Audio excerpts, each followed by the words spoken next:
our guest has been giving dazzling performances on the big screen, little screen, and on stage for decades. He is known and loved by his fans for his performances in Happy Feet, in Planes, as the lovable little Taco Bell Chihuahua, and as Deputy James Garcia in Reno 911, just to name a few things. We are so excited to get buzzed with the funny and fabulous Annie nominee, Carlos Alazraqui. Ah, thank you. Man, Carlos Alazraqui. that is such a formidable Is intro it true? that I don't feel that I can follow what's preceded me. Oh, I think you I don't can, know my about friend. that, but Wow. Thanks for being here. everybody, So- everybody, so thank you great for to coming, finally man. We have really you. appreciate you having you here.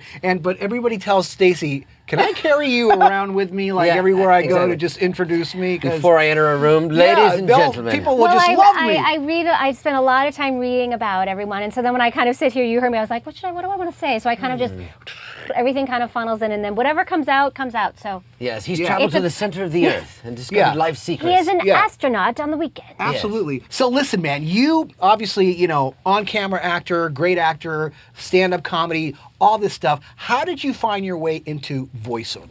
I fell into it by accident. I was doing stand-up in San Francisco, and I had a manager, Tracy Forrester, who knew a man named Mark McNamara, who was partnering with a guy named Joe Murray, who was doing panel cartoons for San Jose Mercury.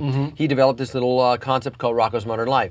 And I didn't have an agent, so Tracy said, this guy Mark is going to get you in, just make a tape. I'm in Sacramento at the time, and I made a tape in a kitchen on a recorder, just like kids at a school, like getting sick, like, hey man, I don't feel too good, I think I ate something wrong. Well, stay away from me, you punk. Hey, threw up here, and like, hey boy, you better clean that up. And just all the stupid things I could think of. That got me in the door. The audition was at George Maestri's house in San Francisco. I went in and they said, we're doing this project, Rocco's Modern Life.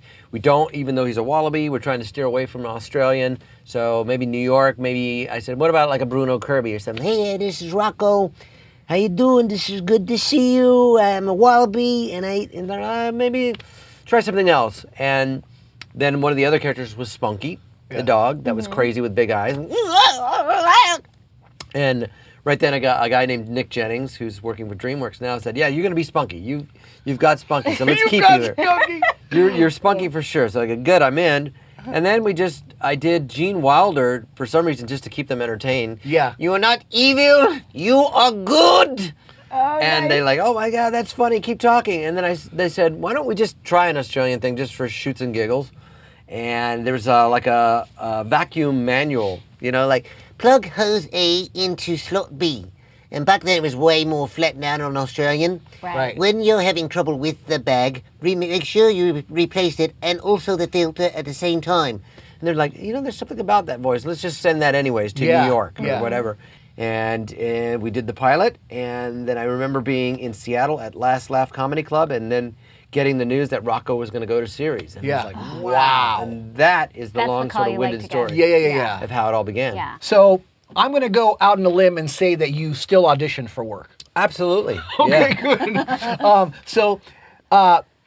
What's your process? Like when you get an audition for a character or even a commercial or whatever it might be, how do you take the copy and what do you think? Do you read the direction first? Do you not go there first? What's your I try to. process? I try not to gloss over it. I think there's been a couple of years where I think that I could just ride on the talent that I had and the work that preceded me. Yeah. And now I really try to read the instructions or the character breakdowns.